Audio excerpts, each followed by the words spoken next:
Prefeito, prazer recebê-lo aqui no Hora Campinas. Mais uma vez a gente está aqui para fazer um balanço da sua gestão, fazer uns apontamentos também sobre o futuro de Campinas. Então, em nome dos nossos leitores, dos nossos internautas, muito obrigado. É um prazer poder falar com a Hora Campinas e estou aqui à disposição para fazer um balanço, falar do futuro. Estou à disposição, Marcelo. Tá joia. Prefeito, o senhor termina esse mandato com vários avanços, mas também com alguns desafios por enfrentar. Que balanço o senhor faz da sua gestão? Olha, eu faço um balanço positivo, mas também sabendo dos desafios que nós ainda temos pela frente e alguns que a gente não conseguiu superar nesse mandato. Então a gente avançou muito em relação à educação infantil, por exemplo, aquele histórico problema das creches, com a construção das 16 creches do programa Espaço do Amanhã. A gente avançou na saúde no pós-pandemia, mesmo com toda a dificuldade que a saúde entregando o Mário Gatinho, com o Hospital da Mulher já quase pronto, e nós, com um avanço muito grande da saúde digital, da telemedicina, da telesaúde, mas tivemos o desafio de ter publicado a licitação do transporte público e ela ter dado deserta, e já retomamos, logo não paramos o processo, já estamos em franco desenvolvimento das audiências públicas para logo publicar o edital. E que projeto o senhor esperava concluir em 4 anos e que não foi possível, por exemplo? A licitação do transporte público.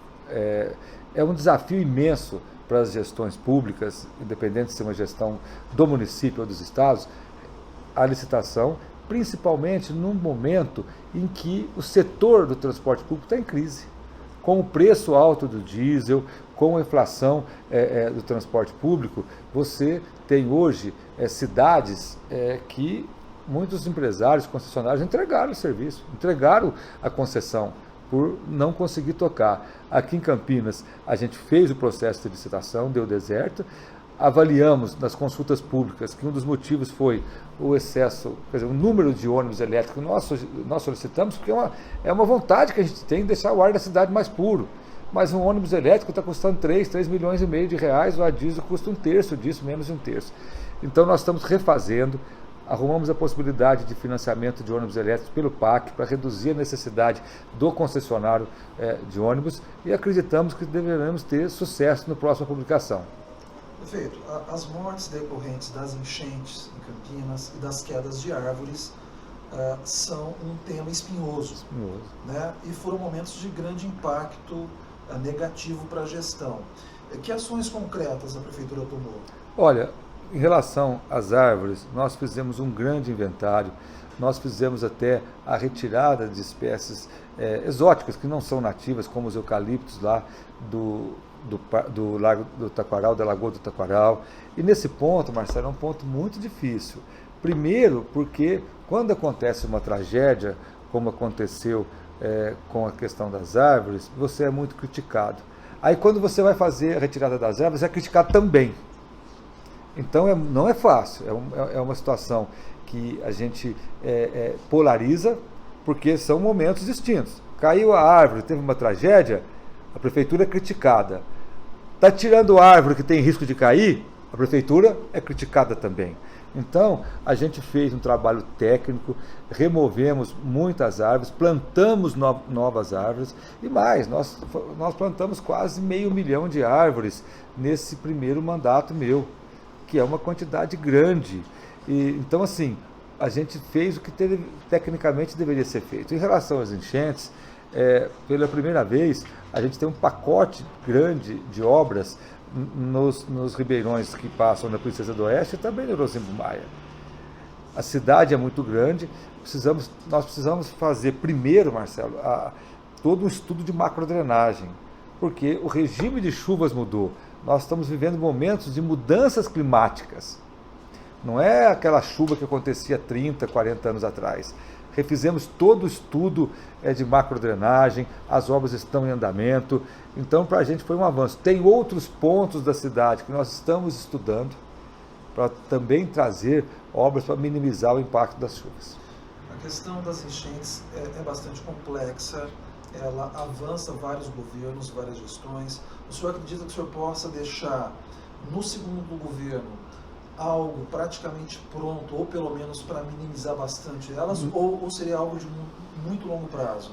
Não, em relação às avenidas Princesa do Oeste e Orozimbo Maia, nós vamos avançar bastante, muito. Ali, não estou dizendo que vamos resolver tudo, porque esse regime de chuvas está saindo fora de qualquer previsão. E estamos também estudando outras regiões. A cidade é muito grande. Campinas tem uma área de 800 quilômetros quadrados e vários pontos de alagamentos e inundações. Mas esses dois, que são os mais tradicionais, que são os mais complexos, a gente está equacionado. Joia. Perfeito. A sua atuação na pandemia da Covid-19 foi bastante elogiada pelos especialistas em saúde e vigilância sanitária. A defesa da ciência foi evidente nas suas ações, embora houvesse um impacto econômico também por conta das decisões. E olhando para trás, prefeito, há algo que o senhor faria diferente? Olha, não faria, eu faria a mesma coisa que eu fiz. Primeiro, a atuação na pandemia, ela não foi só uma atuação que eu decidi como prefeito, nem como médico, foi uma atuação em conjunto com a Secretaria de Saúde, com a Vigilância em Saúde, com a Secretaria de Justiça também, a Rede Mário Gatti, todo mundo junto, analisando e tomando decisões. A gente sabia que a cidade, como todas as cidades do mundo naquele momento, iriam sofrer do ponto de vista da sua economia. Por isso que nós fizemos um pacote, que a gente chamou de PAS, que é o Plano de Ativação Econômico-Social, para estimular a economia da cidade no pós-pandemia. E graças a Deus deu muito certo. A cidade, como a própria ave que representa a Fênix, saiu mais forte. Por incrível que pareça, a cidade saiu mais forte da pandemia. Foi uma das cidades que se recuperou mais rapidamente, gerando recordes de emprego. Nós temos feirões de empregos em Campinas, oferecendo milhares de empregos todos os meses e, sem dúvida, a cidade saiu mais forte. Então, eu não faria nada diferente. Claro que uma coisa ou outra, você poderia ter uma semana aberto o comércio, ou não, você poderia ter fechado o comércio mais uma semana, uma questão pontual ou outra, mas no geral, eu acredito que a gente fez a melhor vacinação do estado de São Paulo do Brasil, com hora marcada, sem aglomeração, agendamento pela internet. Nós entramos no hospital privado com guarda municipal, com decreto de intervenção, a requisição administrativa, que abriu um novo hospital para atendimento de Covid, que só naquela unidade que a gente fez intervenção, que hoje é o Mário Gatinho, atendemos mais de 45 mil pacientes. Então, assim, foi um momento difícil mesmo. O momento mais tenso que eu já vivi na vida. Foram períodos que eu fiquei muito preocupado do sistema de saúde da cidade entrar em colapso, porque não é só atender 1.200.000 pessoas de Campinas. O atendimento que nós fazemos, historicamente, é regional. Não estou dizendo que é só no meu governo, não. Mas na pandemia foi mais ainda. Na pandemia, nós tivemos um atendimento de pessoas de fora de Campinas maior ainda. Por quê? Porque os quadros que impactavam, os casos que impactavam a saúde, eram quadros respiratórios, que as cidades menores não tinham UTI. Onde pararam essas pessoas? No Mário Gatti, no Metropolitano, que é o de Mário Gatinho, Ouro Verde, nas UPAs, Centro de Saúde, na Unicamp, na PUC. Então, a cidade não deixou nenhum campineiro para trás e não deixou ninguém de fora também para trás. Agora, prefeito, o senhor foi um paciente de Covid. Foi. Né? De 2 anos para cá, o senhor trouxe alguma sequela ou não? Acredito que não. Graças a Deus, eu não tive sequela, mas tive que ficar internado em UTI, tive uma bradicardia, que o Covid ele diminuiu o número de batimentos cardíacos por minuto, precisei ficar na UTI, mas felizmente eu tive só uma sequela logo que eu saí, que eu perdi muito músculo, fiquei muito fraco, mas graças a Deus eu recuperei. Falando um pouquinho de futuro, prefeito, o senhor termina 2024, 4 anos de gestão, o senhor fala bastante em relação à pandemia, que o senhor praticamente teve apenas 2 anos de execução plena dos projetos, né? Quais então serão suas prioridades a partir de 2025 e quais áreas serão as mais que receberão mais investimento? Olha, em relação à atenção do poder público, nós já começamos, mesmo no processo da eleição, fazer a questão da licitação do transporte coletivo. Isso é o primeiro, a prioridade zero, que é completar a licitação do transporte para a renovação da frota. A gente colocou o BRT para funcionar. Muita gente não acreditava que o BRT iria funcionar sem fazer a licitação. E nós colocamos o BRT para funcionar. Precisamos renovar a frota, mas o sistema do BRT já está funcionando. Obras do BRT que ficaram para trás, viadutos, estações, nós completamos tudo. Agora, no final do ano, fica pronta a estação em frente ao Hospital Ouro Verde, ao Terminal Ouro Verde. Vai ser entregue e a gente coloca no início de 2025 em operação. Quantos por cento do BRT hoje? Eu acho que está 99%. Falta, eventualmente, aquela estação em frente ao Shopping das Bandeiras que está pronta. Passei lá ontem, você passou lá esses dias? Está quase pronta, está quase pronta. E a estação em frente ao Terminal Ouro Verde, que também está quase pronta. Só que a estação do Terminal Ouro Verde, a obra precisa ser entregue, instalação das catracas, porque a catraca é outro contrato, não é o contrato da construção, que faz parte da operação do sistema. Então, o BRT termina 100% agora, e o desafio, que é prioridade zero, é a licitação do transporte público. Paralelamente a isso, nós temos a expansão do serviço de saúde. O Centro de Exames e Especialidades Médicas já começou a funcionar na sua primeira fase. O Hospital da Mulher fica pronto já, está pronto, só falta a questão final de início de operação e trabalhar na ampliação da saúde digital, que foi um dos grandes avanços da nossa cidade. E no segundo ponto, avançar no ensino em tempo integral. Nós avançamos muito nesses 4 anos no ensino, na educação infantil, que era um gargalo que a gente observava há décadas em Campinas. Há décadas. Como que uma cidade do tamanho de Campinas tinha 4, 5 mil crianças fora da fila de creche, sendo que tinha um orçamento importante na educação. E a gente conseguiu avançar. Esse ano, esse mandato, a gente vai trabalhar para colocar 10 escolas de ensino fundamental em funcionamento. 10 escolas, que eu falo de ensino fundamental, em tempo integral, não são 10 escolas comuns.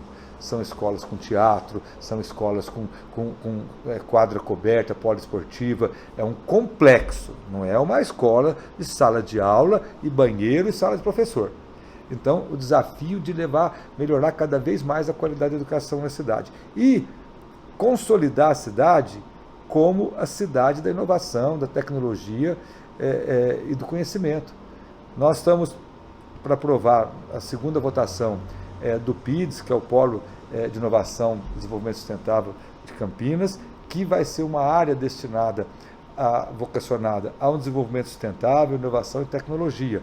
Então, consolidar a cidade como uma cidade da inovação e tecnologia também é um objetivo da Prefeitura.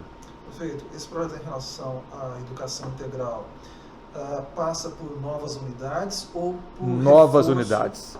Hoje nós temos 9 escolas de ensino integral, em tempo integral. Okay. Nós vamos chegar a 19, mas construídas novas. Não é transformação de escolas atuais em escolas de ensino de tempo integral. São novas unidades com grande capacidade para somar e a cidade chegar a quase 20 unidades, 20 escolas de ensino em tempo integral. Já um mapeamento das regiões? Já. O mapeamento se faz com a demanda, juntamente com a disponibilidade de área, porque também são unidades grandes, de 7 mil metros de construção, porque não é só sala de aula. Para o aluno ficar o tempo todo na escola, ele não vai ficar só dentro da sala de aula, ele tem que ter espaços de anfiteatros, de esportes, no anfiteatro para cultura, tudo. Então, assim, é um projeto fantástico. Como foi o Espaço do Amanhã? O Espaço do Amanhã não é um lugar para as crianças passarem o dia simplesmente lá num quartinho, não, ela é um espaço pensado para a convivência das crianças, para estímulo da primeira infância, então é um projeto muito bem pensado. Em relação ao investimento, prefeito, tem que se pensar obviamente no impacto orçamentário e também no pessoal para dar conta dessa demanda. Esse investimento é da prefeitura ou terão parceiros? Prefeitura. Esse investimento que a gente vai começar a licitar já esse ano, ele faz parte dos 25% da educação. Então está dentro da nossa programação de implantar essas 10 escolas nos 3 primeiros anos da nossa gestão. Então está dentro do orçamento municipal. Se eu falar para você que seriam construídas 10 em um ano, nós não teríamos essa capacidade. Mas se diluir essas 10 durante os próximos 3, 4 anos no máximo, tem capacidade. Tá joia. Falando um pouquinho também sobre o futuro, prefeito, a gente percebeu assim poucas mudanças no seu secretariado. Praticamente um time que vem desde o início com mudanças pontuais nas autarquias, claro. Nas empresas de economia mista. O Campineiro pode esperar alguma reforma administrativa a partir de janeiro? Olha, como uma reforma grande, não. A verdade é o seguinte, nós passamos por um processo eleitoral e que nós fomos avaliados, do ponto de vista da intenção de votos, por quase 70% da população como positivamente. Então, eu não sou uma pessoa egoísta que acha que tudo isso foi por conta do prefeito e agora eu mudo todo mundo. Não, teve a colaboração, a participação dos secretariados. Ninguém faz uma gestão de uma cidade como Campinas sozinho. Então nós fizemos mudanças pontuais, mas a atuação dos secretariados foi satisfatória. O senhor falou de eleição. Eu queria resgatar um pouquinho a sucessão agora em 2024. Queria que o senhor falasse um pouquinho dela. Houve uma exploração bastante acentuada dos adversários em relação à sua possível cassação da candidatura, mas que momento o senhor viveu ali? Tensão? Achava que ia perder voto? Queria que o senhor falasse um pouquinho sobre aquele momento. Marcelo, quando eu tive a notícia, de início eu não acreditei, porque o que foi alegado naquela ação de cassação foi a publicação em rede social de 3 vídeos. Um vídeo dentro do Hospital Ouro Verde, um vídeo numa creche e um vídeo, se não me engano, num centro de saúde. Esses vídeos não foram nem utilizados na propaganda eleitoral da televisão. Eles foram utilizados nas redes sociais. E isso realmente me assustou muito. Foi um momento muito difícil. Não do ponto de vista de que a candidatura seria cassada. Isso nunca nos preocupou. O que nos preocupava é o impacto político. E a partir desse momento, os adversários fizeram aí um carnaval, fizeram aí um espetáculo dizendo que o voto na minha candidatura seria nulo, pedindo para a população não votar. De início a gente achou que poderia ter sim um impacto eleitoral, não estou aqui dizendo que não, a gente ficou muito preocupado com o impacto eleitoral, mas o que nós analisamos posteriormente, com o passar dos dias, é que à medida que você informava, você explicava para a população o motivo daquela possível cassação, a população não entendia, mas como? Como que vão querer cassar uma candidatura porque postou 3 vídeos na internet?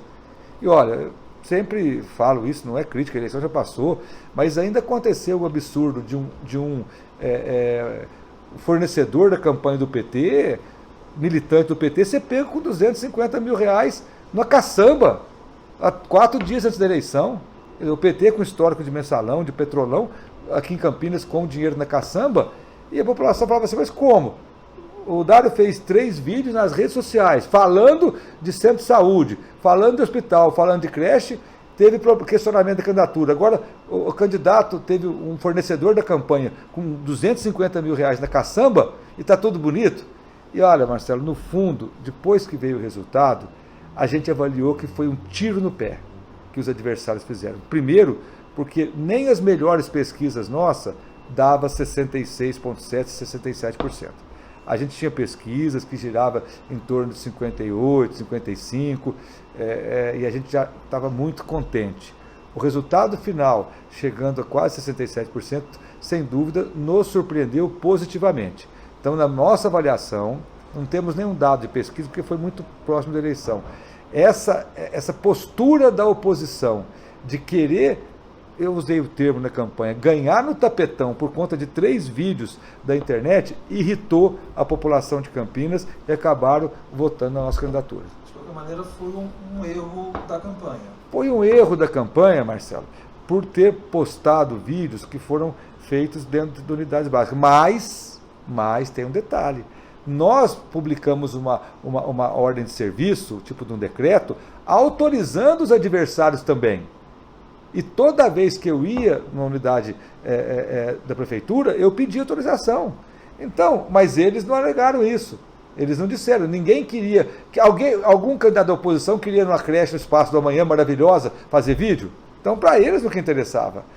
E foi isso que a gente alegou na justiça. Então, assim, pode ter sido um erro da campanha, eu assumo, mas tinha autorização para quem quisesse gravar vídeo dentro dos mesmos lugares que eu gravei,